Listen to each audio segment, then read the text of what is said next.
He's recording for our folks at home.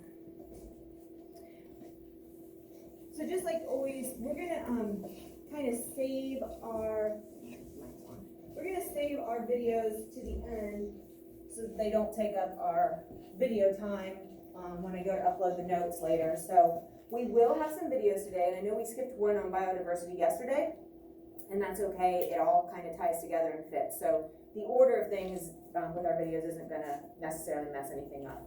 So we left off on slide number 12 yesterday, and we said how this unit is pretty cool because it's going to tie in what we just finished with our earth science, and it's going to lead us or bridge us into our life science. So this unit is a perfect blend of earth and life together.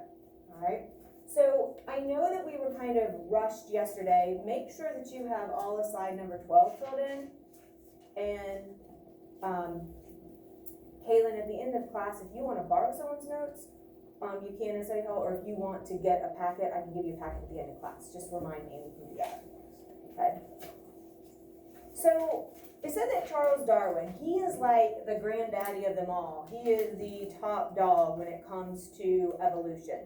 He's the one, just like Alfred Wenger with continental drift, he's the one that made the first observations and kind of had the novel idea like, oh my gosh, maybe species and organisms can change over time, right? Maybe they started from one and then they made changes based on where they're living. That was a brand new, crazy idea.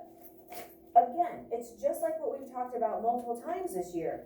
We have the benefit of all of their past experiences and knowledge. We've learned from them. They didn't have anybody they were learning from. They were the pioneers, right? They were the ones that had these original thoughts. So they had to then find evidence and support and proof and basically go through all those steps so that we today can benefit and understand, hey, we understand evolution. We understand what's going on, right? One other thing I want to talk about real quick before we move on. I don't think in here, maybe we did because we were out of order. Did I talk about the idea that we're not here to try to like make you think, okay, we did talk about that. Okay, good. Must be fourth period. I need to talk about that. So we're not here to, I'm not here to try to make you think that we came from the apes. We all have our own beliefs, religious beliefs. Maybe you believe in creationism and that we came from apes. That's not what this class is about, okay? We are here to look at other species, and so I just wanted to keep kind of reaffirming that. All right, so we left off with Darwin making a trip. The Galapagos Islands are actually, it's a group of islands. They're volcanic islands. So just like how we learned how the Hawaiian Islands form from hot spots, the Galapagos Islands, they're about 600 miles or 1,000 kilometers off the coast of Ecuador, which is in the, like the northwest side of South America. And so 600 miles isn't too far. And so they are this archipelago form of islands that form from volcanic hotspots. Okay, so Darwin saw these 13 species of birds. Okay, these 13 finches. Well, they were 13 different species. They all look really similar though, except for a couple things like body size, beak shape, and what they would eat. Right?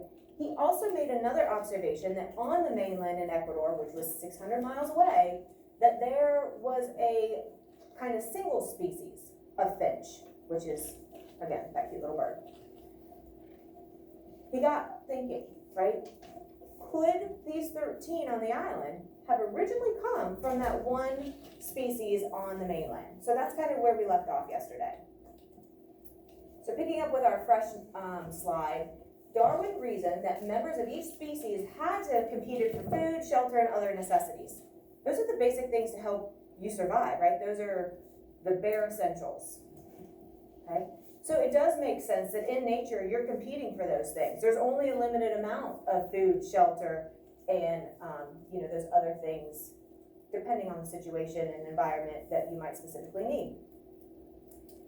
And so the members of that species that are best able to survive are going to then pass on those strong traits to their offspring. It's not like they're going to say, hey, this size beak is good. I'm going to make sure my babies get that size beak. That's all random, right? We don't have a say in what genes we pass on to our offspring, right? you have that deck of cards, and it's just kind of luck of the draw what you get dealt. Same thing with the animals, right? So even if you would think that this is a good trait, you can't like say, boom, I'm passing that on. It's all random, and that's what we'll get into more in our next 2 units.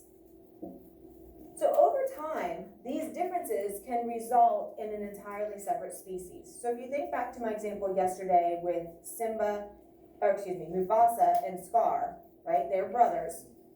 Totally different body types and fur color, right? Scar's the dark color. Mufasa's this prototypical, gorgeous, golden mane. He was best suited for the environment when the pride was normal. If our hypothetical forest fire came through and wiped it all out and everything was barren and burnt and black and dark, now that fur that Scar just randomly got from his parents is a benefit, right? It's going to help him more than it will having that bright, golden, beautiful fur that Mufasa has. So, because Scar is now better suited to fit into that environment, that's letting us know he's probably going to be able to survive better, and if he survives, he has a greater chance of reproducing. And so over time, if he keeps having, cubs, they're probably going to have the dark fur, a lot of them, and if it stays dark, then the ones with dark fur are going to continue to prosper and be the better of the species, and over time, we're talking like thousands and even millions of years, that might change our species of lion to be all dark-furred lions. So to this day, we might have dark ones if that had happened millions of years ago in our little hypothetical situation. Okay, so again, it's a slow process. And so this is known as survival of the fittest. Not like the most fit, right? Like not the biggest, strongest, fastest always. What we mean by fittest is how do they fit into their environment, okay? What characteristics? So Scar was not the biggest, the strongest, and the fastest. Not the most athletic, not the fittest, like athletically. But we're talking he now fits best into that changed environment. All right. So Darwin recorded his thoughts in a book called On the Origin of Species. So you don't really need to know that. It might show up somewhere in a Kahoot, possibly, or a GimKit. But just kind of good for you to hear that. This is also known as natural selection. Okay, natural selection. Camden, just yell at me if I'm blocking you too much. So natural selection is where organisms with traits best suited to their environment, like Scar with his dark fur and the burnt pride now, they're more likely to survive and reproduce. And just like everything, don't try to memorize this. Think about it logically. Think about what the words are saying. Natural selection. So when you think natural, what do you think of? Nature. Good. So we're going to let nature do the selecting or the choosing. So the nature is going to help kind of thin things down. It's going to help the things that best fit in their environment, in that natural setting, to prosper and to be able to reach adulthood and maturity and be able to reproduce and then maybe pass those same traits on to their offspring. All right. So organisms produce more offspring than can survive. This is just a natural fact with every species. What kind of helps to weed them out is differences, which we call variations. And again, these are random. We, as the mature generation in a species, don't get to choose, oh, I want my offspring to have this, or I don't want them to have this. It's all random, right? It's all luck. And we'll get into that, that exact process again next unit. Some of these variations can be helpful. Hey, what's that all about? Yeah, thank you. So individuals with helpful variations can survive and reproduce better than those without these variations. So some can be helpful, and it's a good thing. We're also going to talk a little bit about bad mutations, or bad variations, which we call mutations. Again, we'll talk about how and why that sometimes can happen. we're not gonna focus too much on those this unit, but understand if there's a good side to something, usually there is like the counterpart and there can be a bad side. So variations can be good, they can be bad, or they can just kind of be neutral where they don't really help or hurt. They're just different, but it doesn't really do anything. Okay, doesn't help or hurt. So let me ask you, has anybody here ever raised like a litter of puppies or kittens, or maybe had like farm animals? Okay, that's just about everybody in here. Have you ever noticed in a litter or some of the babies that one isn't just, it's just not quite right, that something's a little off? Yeah, all of you are shaking your head. That's pretty natural, right? Do you have an example? I with my grandma we bunch of sheep last year. Okay. And we had a whole like bunch of them were born like out of like the herd we had. Okay. And there was only like one complete black one, the rest of them were just white. Okay. So that is not really something that's going to help it or hurt it in its lifetime, probably, right? Do you have another example? Because like my aunt had two bobtail cats. Okay. The ones that have their tails cut. Yeah. And they had a couple litters of kittens, but every litter until this most recent one, their kittens were messed up. One of them would be okay, and the other one, like, one of her litters couldn't use its back legs. Really? So some kind of deformation or something like that? Yeah, and that's pretty common that you'll see one out of a litter or one out of, some offspring. My sister's dog had a litter of puppies, and there was, like, she birthed 4, and one of them was like a third of the size of all the rest. Okay, did it make it? Yeah. And so our soft-heartedness, we're kind of like, oh, it's so sad, the poor little thing. But again, it's nature's way of kind of weaning things out. Like, think of the population, everything that was born lived. Like, that would add a lot of numbers, right, to our living count on this earth, right? So there's only so many resources and supplies and things that can help support a population. So it's nature's way of kind of thinning things out, but still allowing for the continuation of that species, because we need offspring, right? But we can't have so many offspring that all of them are kind of unhealthy because there's not enough food and shelter and things to go around. So this is a natural process. And anybody who's done any kind of breeding or raising of animals, you see this, and it's sad. Sometimes it's heartbreaking. But it is it's nature's way. So we can't really fight it too much. Okay, so variations. These are inherited traits. So again, it's not something that we can choose. Just nature kind of naturally takes its hold and does its thing. And these variations make the individual different from the others. So Uncle Scar, he is different.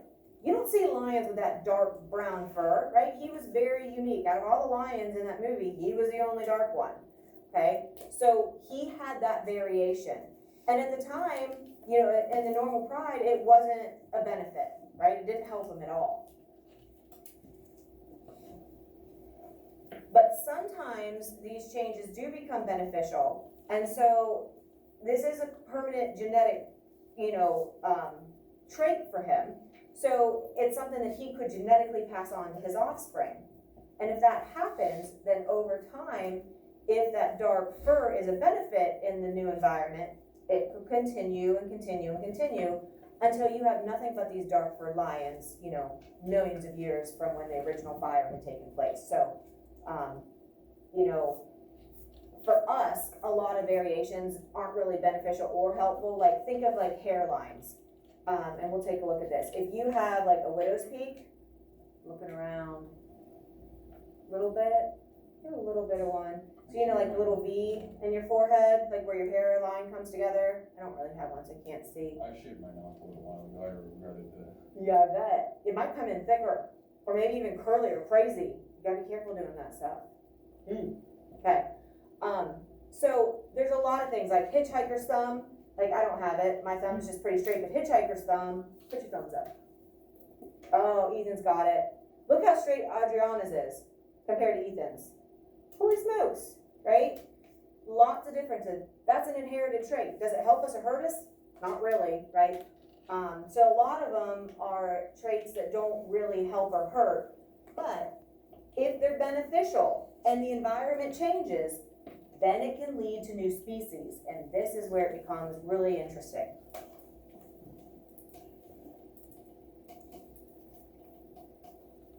But again, this can take thousands or maybe even millions of years for this evolution to happen.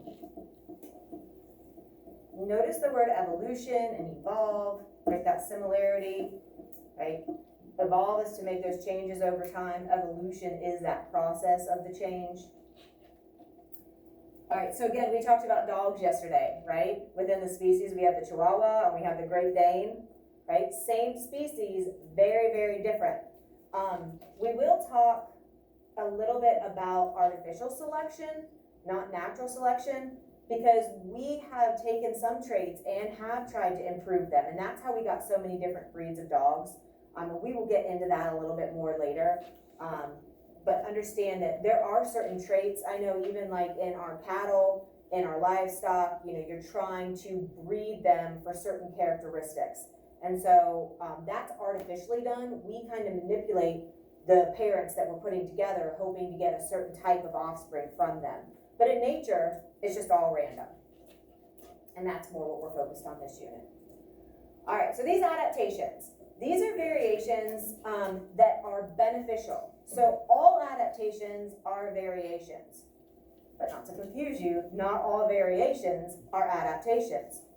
Because an adaptation is something that's good. Just like what we're doing right now. We are adapting our lesson today to best fit what needs to happen for today.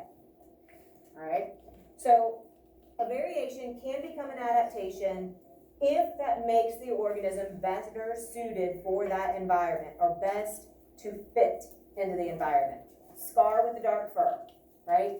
Now he is better adapted to that burnt pride.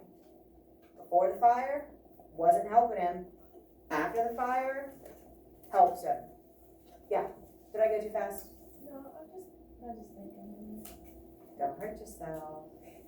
Like, you said this is an adaptation, right? Or What we're doing in class, because we were gonna do flashcards right now. what it says that if adaptions make things better, right? It is making it better, because tomorrow we don't have to do notes. But how is it better now if we don't even know all of our vocab words? Because you're not gonna have your quiz for a long time. And we're gonna give it a little extra practice with some look at that we weren't gonna do. Would it be kind of like with the mask, like us first wearing the mask, we could barely breathe in us, and then like when you wear them for like a year, you can like breathe better in them. Unfortunately, we have adapted to them, haven't we? Yeah. At first it was like, you've gotta be kidding me, no way. That's a great example. That's a great example. Our environment, the world that we're living in, changed, right? We've never had to wear masks before. That's a fantastic example. I might have to steal that. I'll give you credit. Technically, some people did have to wear masks. You're right. Yes, you are right. But let's say the majority, for sure. And so for them, it wasn't they didn't have to, it wasn't a change for them, right? But for us, the majority of the population, it definitely was. If an adaptation goes on for so long, does it start to seem normal to people? I would say, yeah. So even going back to the mask or the dark colored fur, the dark colored fur would be the norm, right? It becomes the new norm, right? For that same environment. Now, if things would change, then we have to adapt again and go back to normal or go back to the no masks or, if the pride grows back, which eventually it should, right? It should recover from the fire. That dark fur, no longer beneficial again, right? So good, you guys are really thinking, I love it. Nice. So some examples of some adaptation are color and camouflage, shape, actually like a giraffe's neck. We'll talk about that a little bit. There were some random giraffes that had a longer neck. They could reach leaves that the shorter neck giraffes couldn't. Guess what? They got bigger and stronger and they were better able to survive because they had the longer neck. And so that got passed on because they were able to reproduce and pass that trait on. Their neck was the size of the regular horse nowadays. Yeah, And so, you know, if you have this freak giraffe with this really long neck, he's like eating everything else that all the guys down here can't eat, right? So it becomes a huge advantage.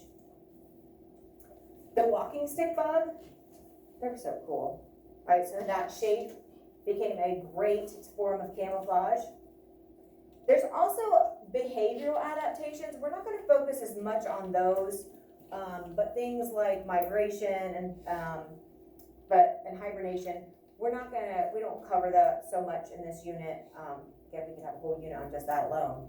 Chemical makeup, if you're talking about like skunks that have a bad smell, or like the stink bugs, right? Bad taste. So if the bugs have a bad taste, then birds and things aren't going to want to eat them. They're like, ooh, we know those are the bitter ones or the yucky ones. And then if a variation doesn't help the organism, then it's not considered an adaptation. It's still a variation because that's what a variation is. It's a difference. But to be an adaptation, it has to help the organism. So it's a little bit specific. So under the category of variation, that's all your changes. But only certain ones will be actually considered an adaptation. So Scar's dark fur was a variation until the fire. Once the fire happened, it became a benefit in this new environment, and then it became an adaptation. So like with the masks, it's helpful because Keeping us safe. Good, very nice. Okay, so if an environment doesn't change, then the organism doesn't need to change. And again, it's not that the organism is choosing to change. Scar didn't choose to have dark fur. We didn't choose to have to wear a mask, right? We didn't choose to have this new virus around. So if things don't change, then the adaptation is not necessary, right? Or the variation isn't necessary. So Scar could have lived his whole life with brown fur, it'd been a variation, but never become an adaptation, because the environment never would have changed. All right, so if you kind of think of it like that, hopefully that helps it make sense. So we have our American beaver. They have some really unique adaptations that other organisms do not have, that are very unique and isolated to just the American beaver. So you see the long teeth. There's actually nostrils that are in the ears that close when they're in the water swimming, which is pretty cool. They have their tail that they can smack the water and it scares predators away, like they make themselves sound real big and scary. And then obviously webbed feet that are good kind of for burrowing and also for swimming. So just some kind of unique adaptations there. This is one of my favorite songs. We'll come back to that in just a minute, the adaptation song. So let's go ahead. Yeah, we'll keep going. So again, when we're saying why does an animal adapt, we as humans can make conscious choices to make adaptations like the mask to help ourselves survive, right? Animals don't get to choose their adaptations. They are born with them. So that's a very, very important distinction that I want to make sure is clear. When we're saying, you know, they have a variation, they didn't choose it. It was just given to them through their genetics, okay? So sometimes it kind of makes it sound like, oh, they're choosing to do something. They don't really have that ability. Like, if I needed to have dark hair to survive, I could just dye it, right? Which I did last night, but that's not helping me survive, right? So animals can't do that, but we can. So there's a lot of things that we can do because we have a higher intelligence, and obviously our whole infrastructure and everything is different than living in the wild like the animals do. So here's some reasons why animals might need to adapt. Not that they have the choice to, but if they have that random variation, you know, this can kind of trigger the whole process.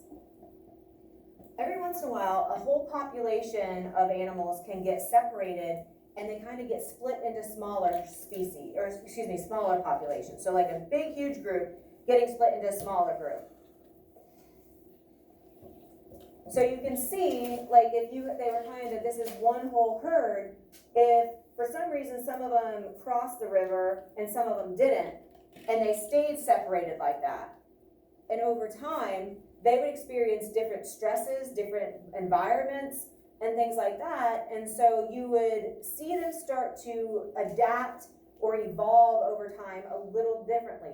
Because something that was a good trait here might not be a good trait over here, and vice versa. Okay? And this is called geographic isolation. If they get separated, sometimes this can happen with mountains, sometimes it can happen with bodies of water. Things like that can cause this separation. And then they just start to live in different environments, and then they have different things that they have to adjust to. Like an albino alligator, is that how like they adapted to something, or is that just a genetic gene? That's a genetic. Yep, it's just a random. Now, sometimes that might be helpful where they live, sometimes it might not be, right? And so, again, they don't have that choice, okay? Just like I don't have the choice to be 6 foot tall. I don't have the choice to be 4 foot tall. I am what I am, okay? So whether that's a benefit or not, it's just all random. And so, let me back up one. So when we get this isolation, you know, they're growing up in separate environments now. And so over time, certain traits can be enhanced because they're beneficial, like the dark fur for Scar, but maybe over here it's not burnt down, and so the light color fur stays strong. All right, so here's some things that can cause this isolation: mountains, lakes, islands, valleys, anything like kind of landforms that could separate. Even glaciers, right? A glacier comes through and half is on this side, the glacier's coming through and the other half is on this side. They didn't make the full split, right? And so this can make two populations so different that over time, again, slow process, they become separate species. So they're still very similar. Just like when we looked at the picture of the horse evolving from that ecopus, that kind of big looking hyena-shaped animal, to the modern horse, right? They could separate into different, they just evolve differently based on where they are living specifically. And again, think of Darwin's finches, and we're gonna watch the brain pops and things to show some examples, and he'll show some more, we'll watch some more examples, not just of the finches, but putting all this together for you. And so by separating the populations, they're gonna independently evolve, and they end up getting a greater variation. So if you kept one population, they should evolve the same, but if you have multiple populations, they're gonna evolve differently. Is everybody with me so far? I'm seeing like you guys are kind of like giving me some nods as we're going, so just making sure. Throwing a lot at you. And so these different environments mean certain variations are more beneficial in some environments than others. And that makes sense, I would think, right? Dark fur is good if things are burnt out, but it's not really a benefit if it's the normal pride. Yes? Are we watching any videos today? Let me guess, you don't want to, do you? What? You don't want to watch any? No, I do. We all know you want to, Grant. We all know. I want to do 2 more slides, I think. So, environmental things that can happen. Think of a natural disaster that comes in. So not just geographic isolation like a pond forming or a river running through their area. Natural disasters can come through and wipe out the environment, totally change it, okay? Earthquakes, volcanoes, hurricanes, floods, yes? What about the tsunamis you talked about? Absolutely, yeah, and we'll watch that devastation and you'll see, wow, anything that was living there is gonna have a different environment to deal with, yeah. Just some little floods can cause stuff like that, like Absolutely. about 14 years ago in Shelby that me and Dad were living there. Mm-hmm. And we were living in a house kind of close to one of the, like reservoir that's there. Mm-hmm. And it completely flooded out our house. Really? Yeah, that's a great example. Thanks for sharing that, definitely. Yeah, so it doesn't even have to be a major catastrophe. Think if you're a small little bug, right? A small flood would seem mammoth and have a huge impact, right? It could. Very good. So forest fires, like Scar and Mufasa, floods, hurricanes, tornadoes. Is there an E on the tornadoes or not? Just like the volcanoes. Dang it. I don't know. It should probably be an E. This is right? I say no, but No? you have to spell check. On the, I know. on the net, Volcano? There Should there be? There's an E on the On the notes. notes, yeah. There's an E? Okay, spell checked it on your notes then. Dang it. Okay. Human impact, obviously, this used to be a field, now there's a school, right? The things that used to live here, or maybe this was like a crossing where deer would come, across the field, they're not cutting through the gym anymore, right? So we can have a huge impact. And we talked about a lot of this, like the human environment, or impact on our environment with our construction and our, weathering, erosion, and deposition. Farming, yes? I just checked there isn't E. Thank you. Dang it, now I'll know. But we looked at logging, mining, so we've already kind of talked about this, but now looking at it for how it might impact the necessity for an organism with a certain variation to now be able to be more suited for that new environment that was caused by this human impact. And a big one, pollution, right? Unfortunately.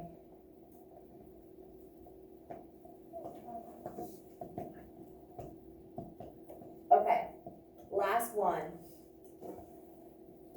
Climates, okay? So these were our two big things, environmental factors and climatic factors. So currently, we know that there is talk of global warming, right? We are in kind of that process where our temperature is slowly creeping up. This causes changes in suitable habitats. It has also been responsible for a lot of our very radical type of weather patterns that we've seen. It changes migration, changes when and where organisms like birds will migrate to. It can have a huge impact. It also changes breeding habits. Anybody who does any breeding of livestock know that in the spring, if you have a really cold spring, it delays the females from coming into heat, and then it delays you being able to get them bred, or they come in false heat, and it's just a huge mess. Like it just is difficult, right? Because that colder temperature affects their natural cycles. And so if you get, or it could work the opposite way. If in January and February it's really, really warm, it triggers their bodies to come in heat, and they shouldn't really be coming in heat then. And then, if they would be getting bred like just naturally, then they'd have babies that are born too early the next year, and they might die because it's too cold for them to survive. So it has a lot of different impacts that we don't really think of.